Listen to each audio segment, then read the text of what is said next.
উখড়ায় হারিয়ে যাওয়া ফোন কয়েকদিনের মধ্যে উখড়া আউটপোস্টের পুলিশ উদ্ধার করে মালিকের কাছে হস্তান্তর করল। উখড়ার বাসিন্দা প্রকাশ মণ্ডলের আইফোন 15 অন্ডাল থানার উখড়া আউটপোস্টের অধীনে হারিয়ে গিয়েছিল।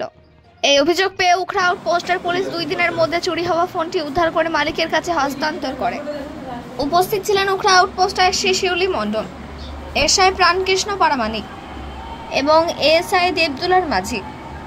অন্ডাল থেকে অজিত মিশ্র, রিপোর্ট নিউজে।